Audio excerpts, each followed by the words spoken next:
Doctor खोकसाल और वीरभान जी आप दोनों को धन्यवाद। आपने डॉक्टर साहब शुरू में आपने एक बात ये भी कही कि शायद जो सरकारें बनी है उनकी नीयत ही नहीं थी, तो आप उन पे नैतिक दबाव डालने की बात कर रहे हैं, ये मुझे नहीं समझ में आता है। बाकी कुछ दबाव हो सकता है वो शायद चल जाए, पर नैतिक दबाव तो शायद ही चलेगा। बहरहाल मैं आपसे ये भी पूछना चाहता हूँ तन्मय जी कि पिछले साल भी शायद आपने किया होगा, उस समय कितना आपने बेचा? 20 बेच दिया आपने। तो मुझे लगता है ये घोर अपराध है कि आप 40 रुपए किलो में एक बढ़िया फल बेच रहे हैं अपने नेटवर्क से, क्योंकि आज की तारीख में शहर में आदमी इस लायक खाने लायक है और वो अच्छे फलों को 80 रुपए से 200 रुपए तक खरीद रहा है।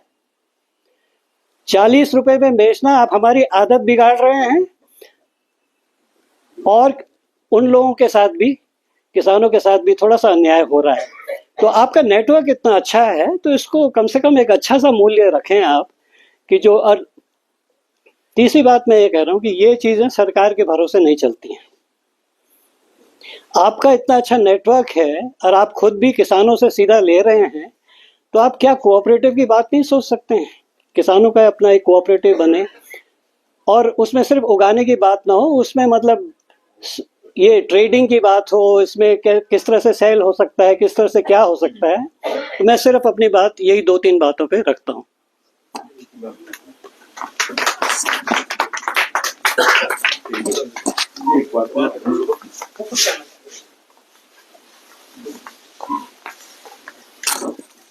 मैं खाली 2 मिनट सुझाव कह लीजिए या उसमें इसको, क्योंकि जैसे आपने डॉक्टर साहब ने कहा कितनी बड़ी कॉलोनियां हैं, इसमें थोड़ा सा हमें ट्रेंड चेंज करना पड़ेगा बिक्री बढ़ाने के लिए कि हम अपनी यूनिट पैकिंग इस तरह से बनाए। खासकर ये अब शादियों का भी इस समय सीजन रहता है, तो हम अगर उसको डलिया के रूप में, खासकर अगर वो पहाड़ की भी डलिया बनी हुई हो जो हम भीमल की और उसकी जो बनाते हैं, या कोई यूनिट पैकिंग में, और उसमें एक दूसरा तरीका ये है एडवर्टाइजमेंट तरीका कि स्पेसिफिक इस तरह से प्रचार चल जाए, जैसे आपने फेसबुक का स्पेशली कहा बीरबान सिंह जी ने, तो उसमें ये हो सकता है कि फला तारीख को ऑर्डिनेंस फैक्ट्री में आ रहा है, फला कॉलोनी में फला तारीख को आ रहा है, तो ये एक थोड़ा क्रेज हो जाएगा। तो आपस में वो कितनी तारीख को बताया था, तो मैं समझता हूँ शायद ये सेल प्रमोशन का तरीका हो सकता है, लेकिन इसमें प्रचार प्रसार के लिए थोड़ी कई चीजें यूनिक भी करनी पड़ेंगी, चाहे कोई डलिया के रूप में, जैसे अभी गुरुजी ने कहा वो बिल्कुल सटीक बात है।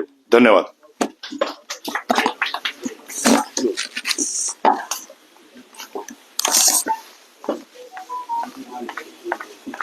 कुछ कहना चाह रहे?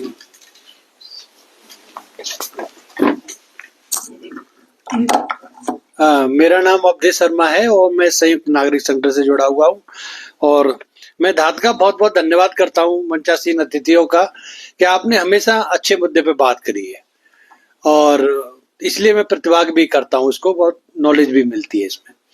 मैं आपसे एक बात कहना चाहता हूँ कि हम कितने ही मॉडल बन जाएं, लेकिन बिना किसान की मेहनत के हम जिंदा नहीं रह सकते। तो हमारे किसान बहुत मेहनत करते हैं, और मार्केट की भी बात यहाँ पे आई। मार्केट का देखिए 2-3 बात साफ निकल के आई यहाँ पे कि मार्केट में जो दिखता है वो ही बिकता है, और हम दिखाने नहीं कर पा रहे। आप छोटे से बच्चे को एक दुकान पे ले जाए तो अंकल चेस्ट पर सबसे पहले उंगली रखता है, लेकिन साधारण दिया जाएगा उस पर नहीं करता है। तो इस तरीके की चीजें कि हमें इस पर भी मार्केट में ध्यान देना है। और मैं, चूंकि ये मंच नहीं है, लेकिन फिर भी चूंकि धात हमारे ग्रास रूट से जुड़ा हुआ है, इसलिए मैं अपनी बात शेयर कर रहा हूँ कि केम्प्टी न्याय पंचायत की बात है। नेथा एक गांव है, वहां पे कृषि विभाग और कई लोगों ने बहुत बड़ा एक प्रोसेसिंग प्लांट वहां पे लगाने की बात करी, जिसमें 50 किलोमीटर दूर से लाभ लेंगे, आप समझ रहे होंगे। लेकिन 2018 की स्कीम जिसे भारत सरकार ने मंजूरी दी थी, इसमें 24 करोड़ समथिंग खर्चा आना था। उसमें कुछ उसमें काम भी हुआ, लेकिन आधा अधूरा पड़ा। और उस समय इतना बढ़िया था कि 6000 लोगों को रोजगार मिलेगा, किसानों को रोजगार मिलेगा, लेकिन वो खेद की बात है कि वो अभी अधूरा पड़ा है। मुझे लगता है कि इस विषय पे भी हमारे साथी अगर ध्यान देंगे तो अच्छा है। धन्यवाद। तन्मय जी का बहुत बहुत धन्यवाद। उन्होंने एक ऐसी समस्या को लिया जो किसान की रोजी रोटी से संबंधित है। और इतना ये सरकार की नीति है तो आपको पता ही है, प्रचार प्रसार तो बहुत ज्यादा होता है, लेकिन अब स्थल पर काम शून्य ही होता है। तो ये एक बहुत अच्छा मुद्दा है। इतना बड़ा संगठन आपका है तो आपके पास में इतने बड़े बड़े ग्रुप हैं, उसके माध्यम से भी सब लोग आगे आ सकते हैं। इसमें अपने क्षेत्र का प्रतिनिधित्व तो सब लोग संगठन वाले करते हैं। वो एक जब आपकी वैन आए तो उस समय आपको वो समय दे देंगे, उस पे या वो इकट्ठा कलेक्ट करके अपने यहाँ डिस्ट्रीब्यूशन उसका कर सकते हैं। अच्छा, मेरा एक प्रश्न है कि ये जो नारंगी है, माल्टा है और मौसमी है और संतरा है, इन चारों के बारे में इनका इनमें क्या अंतर है और कौन से स्वास्थ्य के लिए अच्छे है और क्या है, इसके बारे में भी विशेषज्ञ बताएं तो जो सब लोगों के लिए लाभदायक होगा। हाँ, तीनों वही चार चीजें हैं। हाँ, चार चीजें हैं।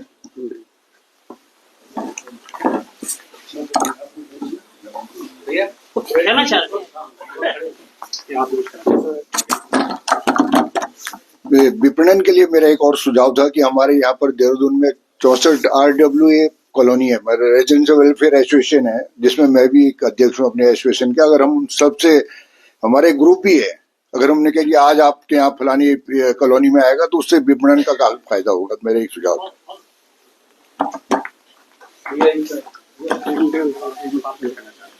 अच्छा, थैंक यू सर। मेरा एक छोटा सा सुझाव है, हर एक प्रोडक्ट मार्केटिंग की बहुत आवश्यकता होती है। जब तक मार्केटिंग उसकी अच्छी नहीं हुई तो लोगों की रीच तक जो पहुंचेगा नहीं है। अब हमारे जैसे, मैं इसको चाहता था कि मतलब कहीं इसमें धार्मिक वो अनुष्ठान में इसको लिंक किया जाए। जैसे हमारी पंचफल, हर जगह हर पूजा होती है, पंचफल काम आते हैं। मंदिर में जाइए आप, कहीं भी जाइए, पंचफल की मांग होती है। उस पंचफल में ये माल्टा भी जो है हम उसको शामिल कर सकते हैं, या उसका सोशल मीडिया से या और तरीके से उसका प्रचार प्रसार कर सकते हैं, है ना। तो ये नेसेसरी बन जाएगी, एक कमोडिटी बन जाएगी मार्केटिंग की, अगर इसको उसमें लिंक करें पंचफल में। चलो